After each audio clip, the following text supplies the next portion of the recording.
Le 12 novembre 1983, Will Byers reste piégé dans l'Upside Down. Il se cache dans la version dimensionnelle de sa forteresse, Castle Byers, en chantant « Should I stay or should I go ?» des clashs pour rester conscient.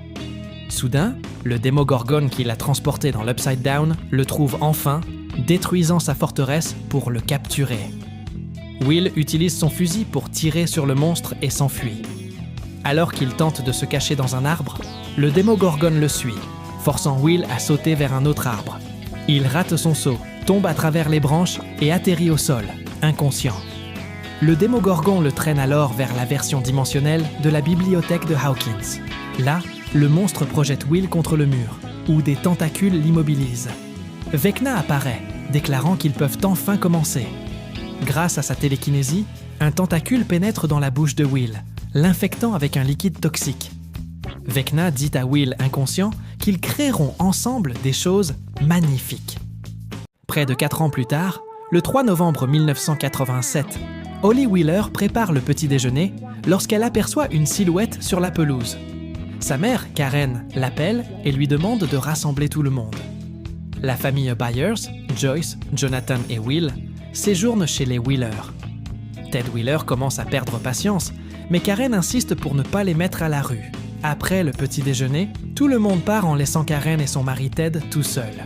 Nancy Wheeler et Jonathan partent en voiture, tandis que Mike Wheeler, Will Byers et Holly vont à vélo à l'école.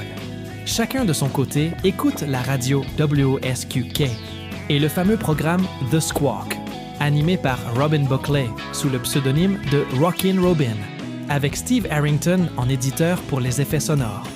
Pour la célébration de sa 500e émission, Robin rappelle le confinement actuel et les règles imposées depuis les ouvertures destructrices des failles.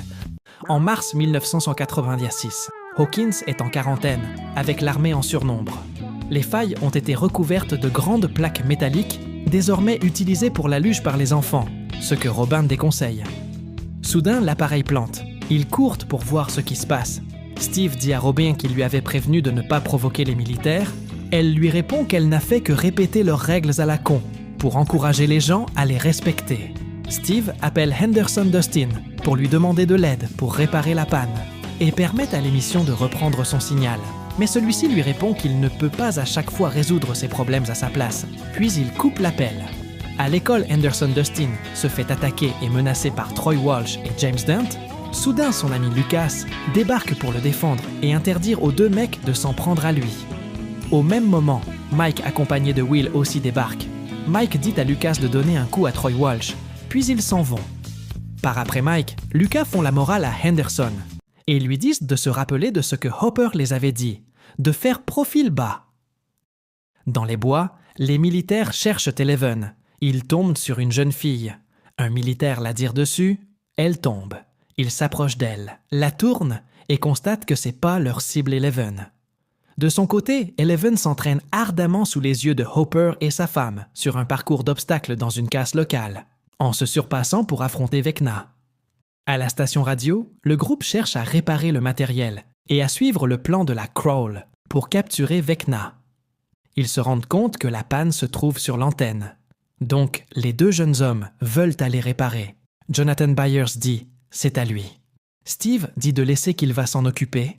Les deux finissent par monter sur l'antenne et réparer la panne. Au même moment, le livreur les apporte des fournitures pour les aider à réussir la mission. De son côté, Dustin Henderson récupère le serpent Jake pour un voyage sur le terre.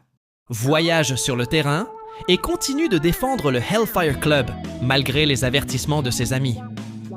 Un peu plus tard, il les rejoint. Ils mangent ensemble quand, soudain, l'émission Rockin' Robin reprend à la radio. À l'antenne, Robin raconte des anecdotes sur la Reine suprême, tandis que les auditeurs les prennent soigneusement en note.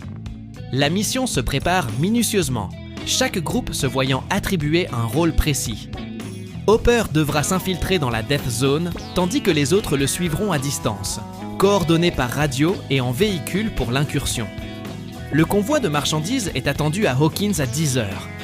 Hopper devra donc déjà se trouver dans le tunnel menant à la Death Zone. Pas plus tard que 9h, insiste Nancy. Leur objectif est clair, s'assurer que Vecna a bien été anéanti. Et s'il faut mener 1000 incursions pour en être certain, ils le feront. Dans les bois, alors qu'ils peaufinent leur plan pour mettre définitivement fin à Vecna, Will ressent soudain une étrange sensation. Le ciel semble se mettre à tourner autour de lui. Ses amis s'approchent, inquiets, et lui demandent si c'est Vecna. Will répond qu'il n'en est pas sûr, puis leur décrit exactement ce qu'il vient de ressentir. De son côté, pendant la récréation, Holly perçoit une nouvelle fois son « homme invisible », avec qui elle continue de parler. Sa maîtresse la surprend en pleine conversation avec quelqu'un qui n'est pas là. Troublée par cette scène, elle convoque la mère de Holly afin d'évoquer ce comportement. Le Dr Kay, quant à elle, est une scientifique militaire à la tête d'une mission à Hawkins.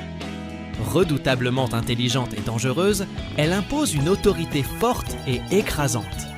Son objectif principal est de retrouver Elf, quitte à employer des méthodes parfois extrêmes. Le sergent Luis Ramirez vient alors la voir de la part de son commandant.